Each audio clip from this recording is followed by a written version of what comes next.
எல்லோரும் எதிர்பார்த்தபடியே தூய மனிதர்கள், எந்த விதமான வழக்குகளையும் சந்திக்காத மனிதர்கள்,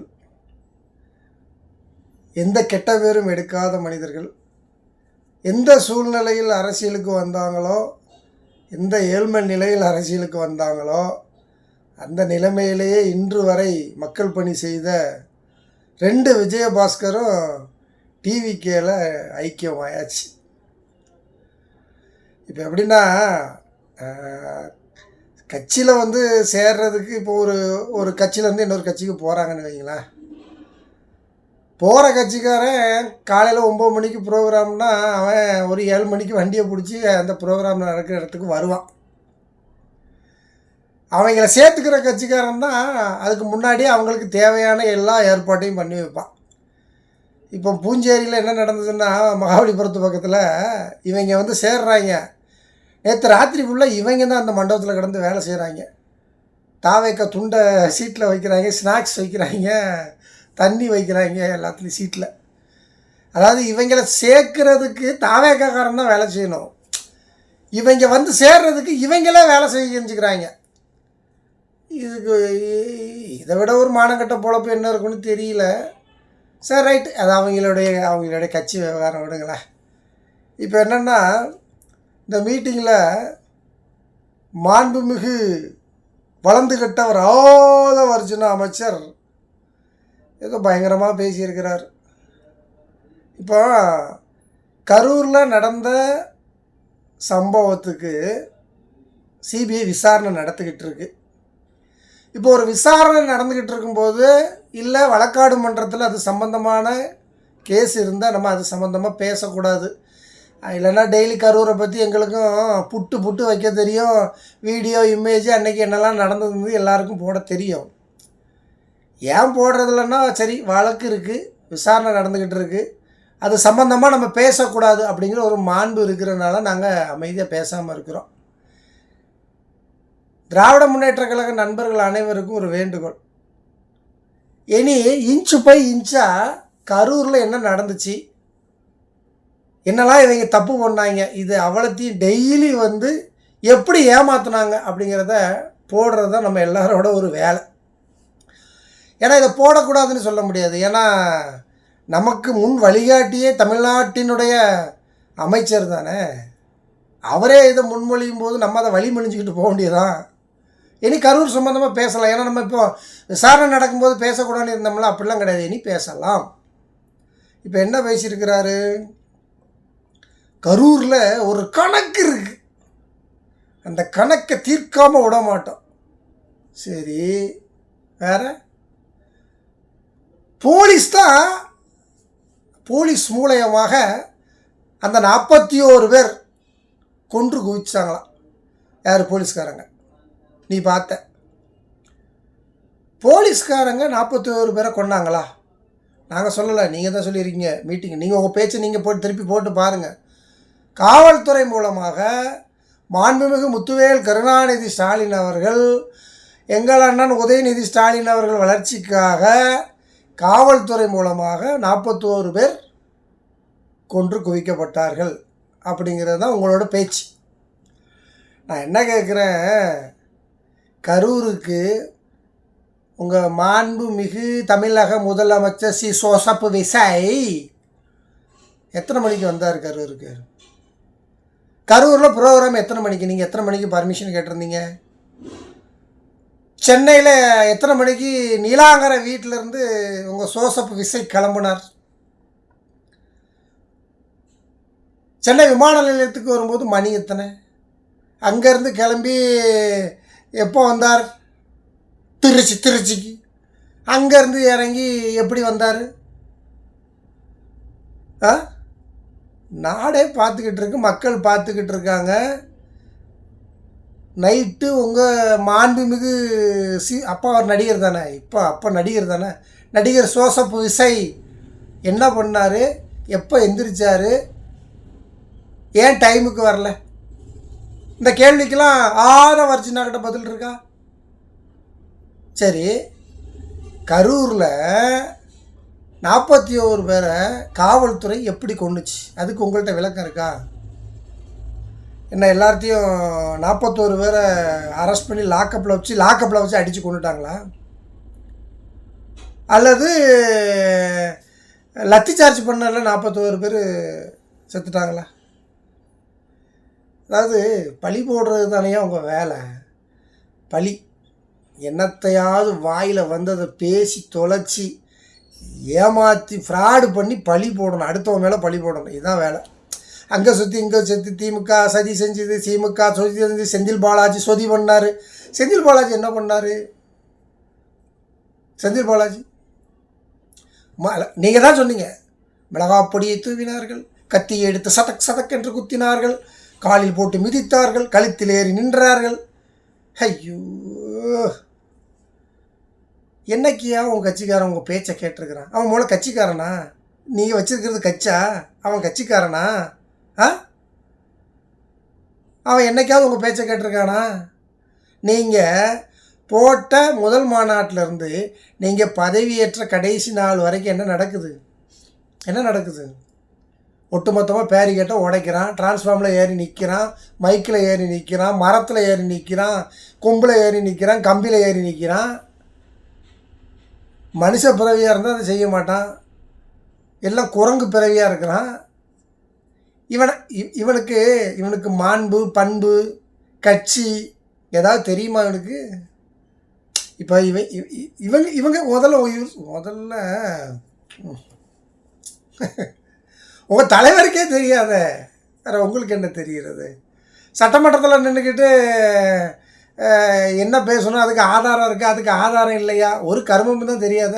கேள்வி கேட்டால் அப்பா அது என்னது, அது பார்ட்டி பண்டு உடனே எந்திரிச்சு அதற்கு உங்கள் எந்த பார்ட்டினையும் சொல்லவில்லையே. அழகாக கேட்டாரா எதிர்கட்சி தலைவர்? தைரியம் இருந்தால் சொல்லியான்னு கேட்டார். தைரியம் இருந்தால் சொல்ல வேண்டியது தானே அந்த சபையிலேயே. பார்ட்டி பண்ணுன்னா என்ன? நான் சொல்லட்டா? பார்ட்டி பண்ணுன்னா பார்ட்டிக்கு நம்ம ஃபண்டில் வீடு வாங்கி கொடுக்குறது தான் பார்ட்டி ஃபண்டு. புரியலையோ?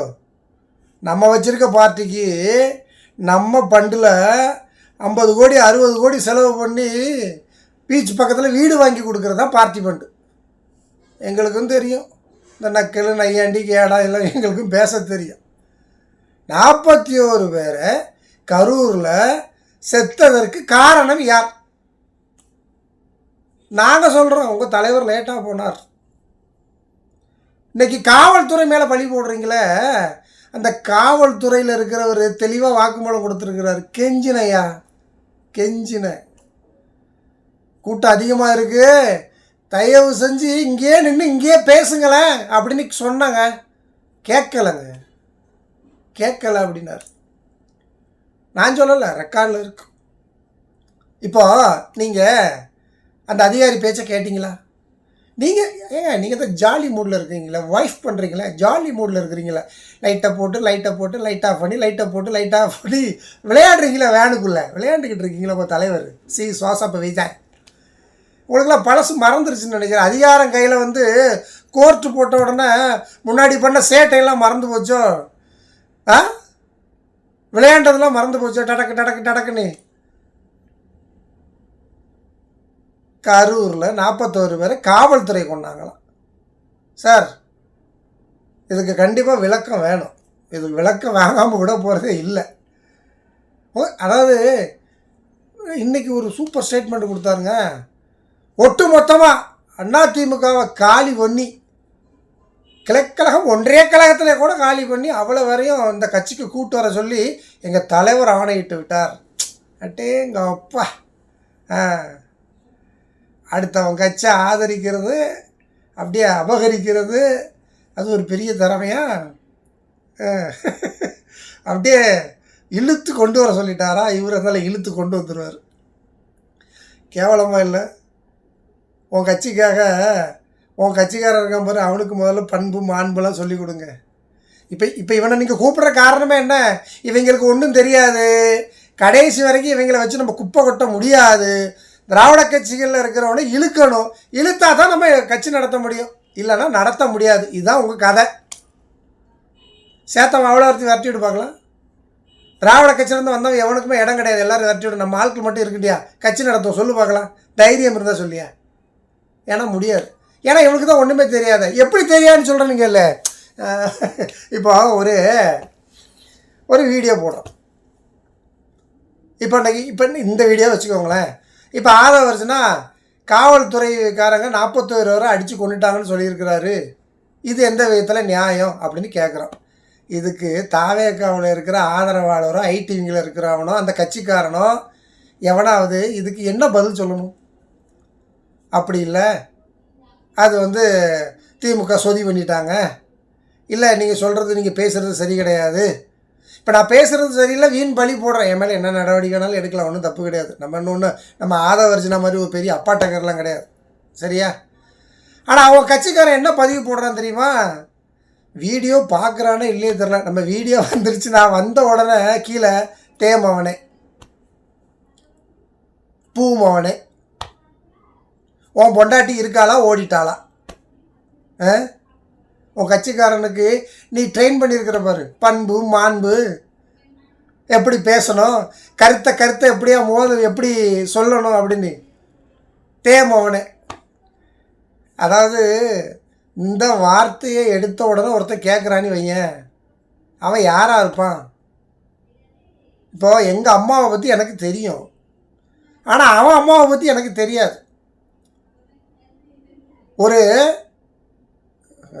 கடுமையாக பேசக்கூடாதுன்னு நினைக்கிறேன். ஒரு தவறான தாய்க்கு பிறந்தவன் தான் முதல்ல எடுத்தோன்னு இந்த வார்த்தையை பேசுவான். நல்ல தாய் தகப்பனுக்கு பிறந்தவன் இந்த வார்த்தையை பேச மாட்டான்.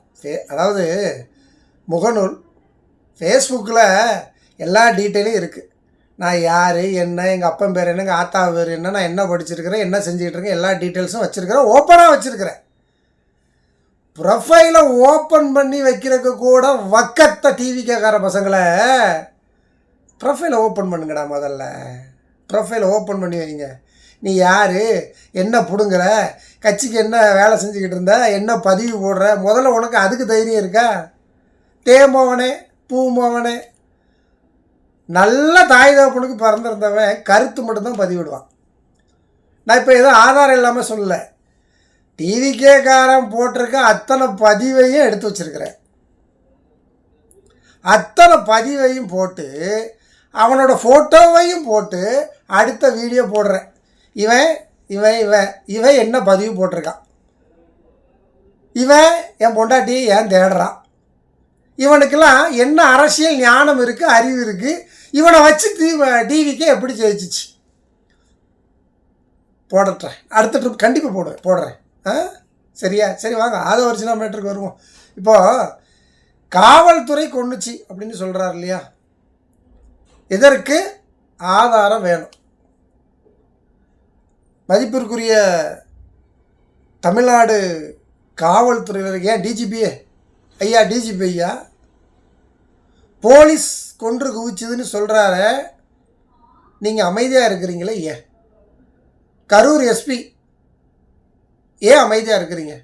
காவல்துறை நண்பர்களை இத்தனை பேர் இருக்கிறீங்க. அதாவது அந்த கரூரில் அந்த சம்பவம் நடக்கும்போது இது திட்டமிட்டு கூட்டத்தை கூட்டி நடத்திய சினிமா ஷூட்டிங் அப்படின்னு சொல்கிறாங்க. உண்மையாக பொய்யான்னு தெரியாது. கேமராக்கள் இருந்துட்டு இது ஷூட் தான் பண்ணாங்கன்றாங்க. இந்த 41 பேர் இறந்ததற்கு காரணம் யார்? சிபிஐ விசாரணை நடந்துகிட்டு இருக்கு.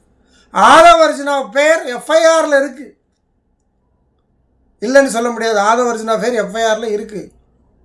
இப்போ ஒரே ஒரு விஷயந்தான், எத்தனை பேர் கிடந்தாங்க போலீஸ்கார் பார்த்தீங்களா அந்த வீடியோவை? போலீஸ்காரங்க தண்ணி கொடுக்குறாங்க, தட்டுறாங்க, கன்னத்தை தட்டுறாங்க, தூக்கி தோளில் போட்டு ஓடுறாங்க. ராப்பகலை கஷ்டப்பட்டு நொந்து நூலாக போய் காத்திருந்தாங்க. உங்கள் சோசப்பு விசை வரும்போது அந்த இடத்த காவல்துறை எப்படி க்ளீன் பண்ணி நீட்டாக வச்சுருந்தாங்க தெரியுமா? கிளியராக கண்ட்ரோலில்.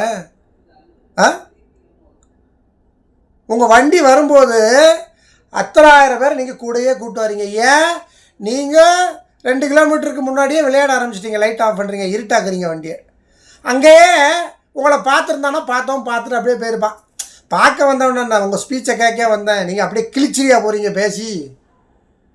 உங்களை பார்க்க வந்தான் அவ்வளோதான். சினிமாவில் அதாவது கிராமத்தில் இருக்கிறவன் நிலமை பூரா அன்றைக்கி இதான். இந்த சினிமாவில் இருக்கிறவனும் உண்மையானவன் நினைக்கிறான். நமக்கான கதாநாயகன் நம்ம இப்போ சாதனை பண்ணிட்டான்பான்னு நினைக்கிறான். அவனை ஒரு ட்ரிப்பு பார்த்துட்டு இருக்கணும்னு நினைக்கிறான். ஆனால் நீங்கள் என்ன பண்ணுறீங்க? லைட் ஆஃப் பண்ணி ஆன் பண்ணி லைட் ஆஃப் பண்ணி ஆன் பண்ணி விளையாடுறீங்க. மூஞ்ச பார்க்காதவங்களும் அந்த கூட்டம் பின்னாடி வந்துக்கிட்டே இருக்குது. கூட்ட நெரிசலை ஏற்படுத்தி 41 பேரை கொன்றது நடிகர் ஜோசப் விஜயா. 41 பேரை கொன்றது தமிழ்நாடு காவல்துறையா? இதுக்கு ஆதவர்ஜனா பதில் சொல்லணும். இப்போ உங்களுக்கு ஒரு ஒரு ஒரு நன்றி கிடையாது. இவ்வளோ கஷ்டப்பட்டு இந்த இடத்திற்கு வந்ததற்கு காரணம் இந்த காவல்துறை தான். இந்த காவல்துறைக்கு நன்றி. நடிகர் ஜோசப் விஷயம் இந்த வீடியோவில் சொல்லியிருக்கார். போய் பாருங்கள் அந்த வீடியோவை. 41 பேரை கொன்றது காவல்துறைனா அந்த காவல்துறைக்கு நன்றி ஏன் சொன்னார் உங்கள் நடிகர்? இப்போ மாண்புமிகு தமிழக முதலமைச்சர் ஸ்ரீ ஜோசப் விஜய் ஏன் நன்றி சொன்னார்? 41 பேரை கொண்டா நன்றி சொல்லுவீங்களோ? பொய், புறாடு, பித்தலாட்டம், அப்பப்பா தாவேக்கா. என்ன பேசுகிறோம், என்ன பழி போடுறோம், எவன் மேலே பழி போடலாம், இதே வேலை. இப்போ தேர்தலுக்கு முன்னாடி இதே சோழியை அலைஞ்சி இல்லாததும் பொல்லாததையும் பேசி அது இதுன்னு என்னலாமோ பழி போட்டு மக்களை ஏமாற்றி மக்களை மூளை சலவை செய்து இந்த ஆட்சியை பிடிச்சிட்டிங்க. உங்களுக்கு ஓட்டு போட்டோம் அவ்வளோ பேர் நொந்து போயிருக்கிறான். உங்கள்கிட்ட கேள்விக்கு பதில் இருக்கா? 6 எம்எல்ஏ ஏன் வந்தாங்க? பதில் இருக்கா? இல்லை. 2500 ஏன் தரல? பதில் இருக்கா? இல்லை. 6 கேஸ் எங்கே? பதில் இல்லை. இதையெல்லாம் மூடி மறைக்கிறதுக்கு அடுத்தால கரூரில் ஒரு கணக்கு இருக்குது. எங்களுக்கும் கணக்கு இருக்குது. கரூரில் கணக்கு சிபிஐ கிட்ட இருக்குது. சரி, மாண்புமிகு ஆதவர்ஜனா அவர்களை கொன்று குவித்தது காவல்துறைனா சிபிஐ உங்களை விசாரணைக்கு கூப்பிடுதில்ல டெல்லிக்கு? நீங்களும் போனீங்க, உங்கள் ஜோசப் விஜய் வந்தார். இதே இப்போ இன்னைக்கு இந்த பூஞ்சேரியில் மகாபலிபுரத்தில் இந்த மேடையில் சொன்னீங்களே, இதே ஸ்டேட்மெண்ட்டு சிபிஐயில் சொல்லியிருக்கீங்களா? சொல்லியிருக்கீங்களா? சிபிஐயில் காவல்துறை தான் லத்தி சார்ஜ் பண்ணி 41 பேரை கொண்டுட்டாங்களா? இல்லை லாக்கப்பில் அடைச்சி 41 பேரை கொண்டு தூக்கி கொண்டு ஆஸ்பத்திரியில் போட்டாங்களா? இது எல்லாம் திராவிட முன்னேற்ற கழகத்தினுடைய சதியா? முத்துவேல் கருணாநிதி ஸ்டாலின் அவர்களுடைய பேர் அங்கே சொல்லியிருக்கீங்களா? உதயநிதி பேர் அங்கே சொல்லியிருக்கீங்களா? செந்தில் பாலாஜி பேர் அங்கே சொல்லியிருக்கீங்களா? சிபிஐ வழக்கில் இந்த பெயர்கள்லாம் அங்கே இருக்கா? இதே ஸ்டேட்மெண்ட்டை தான் அங்கே சிபிஐயில் சொன்னீங்களா? உங்களால் நிரூபிக்க முடியுமா? நிரூபிக்க முடியுமா? எதுவுமே எதற்குமே ஆதாரம் கிடையாது. வாயில் வந்ததை பேசுறது இதே பொழப்பு. தயவு செஞ்சு தமிழ்நாடு காவல்துறையில் வேலை பார்க்குற அத்தனை உயர் அதிகாரிகளுக்கும், எஸ்ஐக்கும், இன்ஸ்பெக்டருக்கும், ஹெட் கான்ஸ்டபிளுக்கும், காவலர்களுக்கும் எனது பணிவான வேண்டுகோள், அத்தனை பேரும் ஆதவர்ஜனா மேலே கேஸ் போடுங்க. போடுங்க, கோர்ட்டில் போடுங்க. கொன்னது நீங்களா? கொன்னது நீங்களா? 41 பேரை அந்த கரூரில் தண்ணி இல்லாமல் தண்ணி இல்லாமல் காலையிலேருந்து 7 மணிலேருந்து காக்க வச்சு கொலை செய்த கொலைகாரர்கள் இன்றைக்கி சொல்கிறாங்க கொன்னது காவல்துறைன்னு. நீங்கள் ஏன் அமைதியாக இருக்கிறீங்க? காவல்துறை சொல்லுங்கள். ஏன் உனக்கு ஏன்டா இவ்வளோ கோவம் வருது அப்படி கேட்குறீங்களா போலீஸு? நான் காவல்துறை குடும்பத்தை சார்ந்தவன். என் உடன் பிறந்த சகோதரன் காவலர். அந்த கோபம் எனக்கு இருக்கு.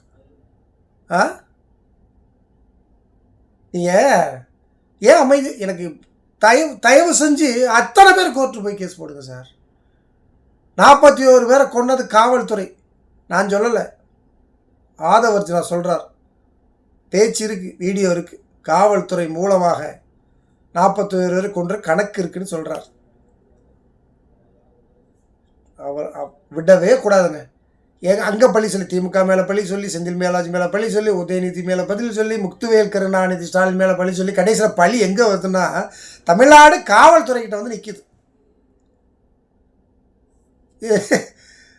17 கிலோமீட்ரு நாயை விட கேவலமாக நிற்க வைக்கிறீங்கய்யா. நீலாங்கரையிலேருந்து தலைமைச் செயலகம் வரைக்கும் டெய்லி பாதுகாத்து உயிரை பணைய வச்சு வண்டியில் தொங்கி தன் குடும்பத்தையும் தன் பிள்ளைகளையும் தன் மனைவியும் தன் சொந்த பந்தை தவறி விழுந்தால் செத்து போயிடுவாயா. அந்த டைட்டில் பார்க் டேனிங்கில் காலையில் ஒரு ட்ரிப்பு தலைமைச் செயலகம், மத்தியானம் சோறு திங்க வர்றதுக்கு நீலாங்கரை, மறுபடி நீலாங்கரையிலேருந்து தலைமைச் செயலகம், மறுபடி சாயந்தரம் தலைமைச் செயலகத்துக்கு நீலாங்கரை, 300 போலீஸு, 17 கிலோமீட்டருக்கு சோறு தண்ணி இல்லாமல் உயிரை பாதுகாக்க தன் உயிரை துச்சமாக மதிக்கிற காவலர்கள் மேலே பழி போடுறீங்களா? நீங்களாம் விளங்குவீங்களாயா?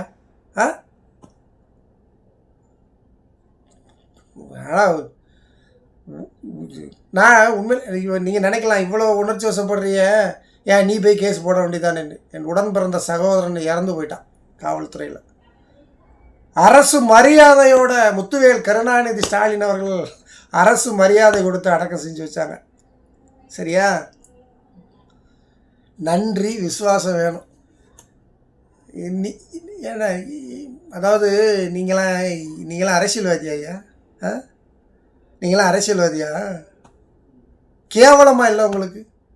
பொய், பித்தலாட்டம், ஃப்ராடு, வாயில் வந்ததை பேசுகிறது, இது எல்லாமே இதான் வேலை. அன்பார்ந்த தமிழ்நாடு டிஜிபி அவர்களுக்கும் கரூர் எஸ்பி அவர்களுக்கும் இவர்கள் சொன்ன வார்த்தைக்கு கண்டிப்பாக இவர்கள் மீது நீங்கள் சட்டப்படி நடவடிக்கை எடுக்கணும். இது நம்ம தாழ்மையான வேண்டுகோள். நன்றி, வணக்கம்.